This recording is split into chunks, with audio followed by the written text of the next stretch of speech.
Hello friends, இன்றைக்கி நம்ம simple compound காம்ப்ளெக்ஸில் 2-2 model அப்படின்ற மாடல்லையும் இன்னொரு டைப்பு பார்க்க போகிறோம் ஃப்ரெண்ட்ஸு. இதெல்லாம் உங்களுக்கு புரிகிற மாதிரி எப்படி எழுதுறதுன்னு சொல்லித்தரேன். கொஞ்சம் ஸ்கிப் பண்ணாத பாருங்கள் ஃப்ரெண்ட்ஸு. சரி, இதில் முதல்ல 2 சிம்பிள் சென்டென்ஸை எடுத்துக்கிறோம். எப்படி? த பேக் இஸ் வெரி ஹெவி. அந்த பை மிகவும் கனமாக இருக்கிறது.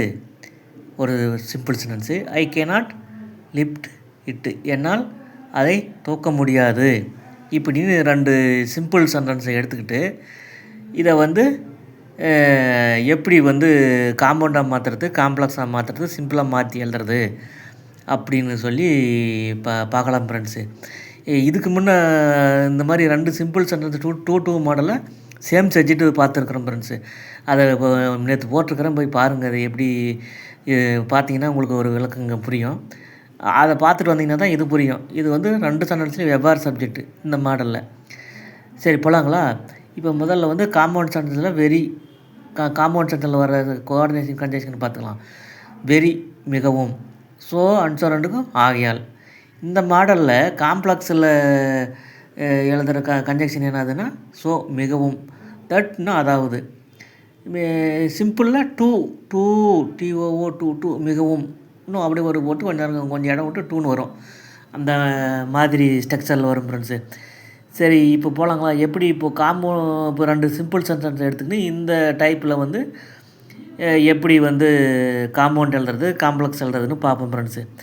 சரி, இப்போ முதல்ல என்ன பண்ணணுன்னா, த பேக் இஸ் வெரி ஹெவி, இது ஒரு simple sentence. I cannot lift it, இது ஒரு சிம்பிள் சென்டென்ஸு. இப்போ இந்த 2 சென்டென்ஸுக்கு எடுத்துகிட்டு நடுவில் ஸோ ஒன்று போட்டுருங்க. த பேக் இஸ் வெரி ஹெவி, ஸோவை நடுவில் போட்டு ஐ கேனாட் லிஃப்ட் 2வது சென்டென்ஸ் அப்படி எழுதிருங்க. இப்போ இது காம்பவுண்டாக மாறிடுச்சு. இப்போ பாருங்கள், அந்த பை மிகவும் கவனமாக இருக்கிறது, ஆகையால் என்னால் அதை தூக்க முடியாது. காம்பவுண்ட் வந்துருச்சிங்களா? 2 சிம்பிள் சென்டென்ஸ் நடுவில், போன எக்ஸாம்பிள் அன்சோப்பு நடுவில் போட்டு சேர்த்தோம். இப்போ இந்த இதுக்கு ஒரு வேறு மாதிரி இருக்கிறதுனால ஸோ நடுவில் போட்டு எழுதுகிறோம். The bag is very heavy, so I cannot lift it. இது காம்பவுண்ட் முடிச்சிங்களா? இப்போ காம்பவுண்ட்லேருந்து காம்ப்ளெக்ஸாக வரும்போது இந்த காம்பவுண்ட் சென்டென்ஸ் இருக்குது பார்த்திங்களா, வெரி. அப்புறம் பக்கத்து அது வெரிக்கு பதிலாக நீங்கள் சோன்னு போட்டுக்கணும்.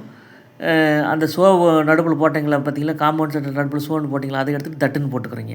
அப்போ எப்படி வரும் பாருங்கள், the bag is so heavy that I cannot lift it. இப்போ புரிஞ்சிங்களா எப்படி போடுறோம்? இந்த காம்பவுண்ட் சென்டென்ஸில் வெரிக்கு பதிலாக இந்த ஹெவின்ற அட்ஜெக்டிவ்க்கு முன்னாடி வெரின்ற அட்வர்ப் இருக்குது. அந்த அட்வர்பு வெரியை எடுத்துகிட்டு சோன்ற அட்வர்பு போட்டுக்கிறோம். இந்த சோன்ற கன்ஜெக்ஷனை எடுத்துகிட்டு தட்டுன்றதை ஒரு நடுப்பில் போட்டுக்கிறோம் கன்ஜெக்ஷனை. The bag is so heavy that I cannot lift it. இதுக்கு என்ன மீனிங்கு?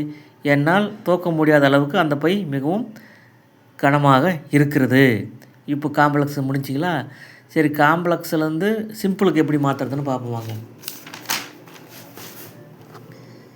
இதில் ஃப்ரெண்ட்ஸு, இதில் நீங்கள் இதை மாற்றுறதுக்கு நீங்கள் ஒரு சின்ன ரூல்ஸ் மாதிரி ஒன்று தெரிஞ்சுக்கணும் ஃப்ரெண்ட்ஸு.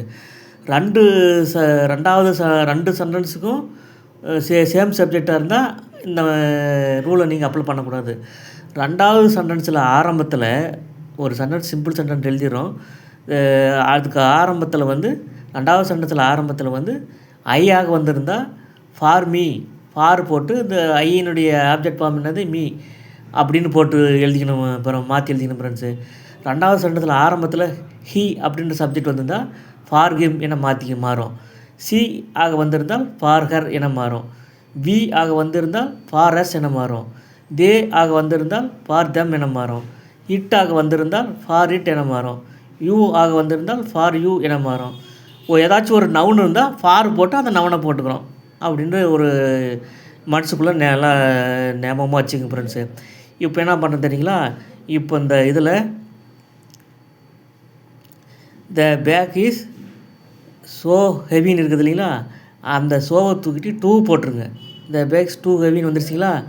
அதுக்கு அடுத்தது என்ன சப்ஜெக்ட் வந்துருக்குதுங்க? இருங்க, அதை முன்னாடி போய் காட்டால் தான் உங்களுக்கு புரியும். த பேக் இஸ் டூ ஸோ ஹெவின்னு இருக்குதா? ஸோவை எடுத்துகிட்டு டூ போட்டுக்கிறீங்க. அப்போ பேக் இஸ் டூ ஹெவின்னு ஆகுது. இந்த தட்டை எடுத்துகிட்டு தட்டையும் ஐயையும் ரீப்ளேஸ் பண்ணுங்கள். தட்டையும் ஐயையும் தட்டை பின்னாடி போடுங்க, ஐயை முன்னாடி போடுங்க. அப்படி போடும்போது ஐ வந்து என்ன மாறுன்னு சொல்லியிருக்கிறேன், பார் மீன் மாறுங்களா. அப்போ தட்டுக்கு பதிலாக அந்த TO2 போட்டுக்குங்க. அப்போ எப்படி மாறும், the bag is too heavy for me 2 வருங்களா. அப்புறம் அந்த கேன் நாட் 2 எடுத்துகிட்டு அந்த ப்ரெசிடென்ட் வரதுக்கு முன்னாடி 2 போட்டுறோம். அப்போ எப்படி வருது, the bag is too heavy for me to lift it. இப்போ அப்படின்னு வந்துருச்சுங்களா. இப்போ புரிஞ்சுங்களா எப்படின்ட்டு. ஃபஸ்ட்டு வந்து இந்த காம்ப்ளெக்ஸ் சென்டென்ஸில் இருக்கிற சோவு எடுத்துகிட்டு 2 போடுங்க ஃப்ரெண்ட்ஸு. அப்போ எப்படி வரும், த பேக் இஸ் டூ ஹெவின்னு வருதுங்களா. இந்த தட்டையும் ஐயையும் 2யும் இடம் மாற்றிக்குங்க. இடம் மாற்றினா எப்படி வரும், ஐ வந்து ஏற்கனவே சொல்லியிருக்கிறேன், ஐ வந்து 2வது இந்த சென்டென்ஸில் பேக் சப்ஜெக்ட்டு, இந்த சென்டென்ஸில் ஐ சப்ஜெக்ட்டு. 2 சென்டென்ஸுக்கு வேறு சப்ஜெக்டாக இருந்தால் என்ன பண்ணணும், 2வது சென்டென்ஸில் ஆரம்பத்தில் ஐ வந்தால் என்னவா மாறும், ஃபார் மீன் மாறுமா. அந்த வகையில் த பேக் இஸ் டூ ஹெவின்னு வந்து ஐ வந்து ஃபார் மீன் வந்துடுது.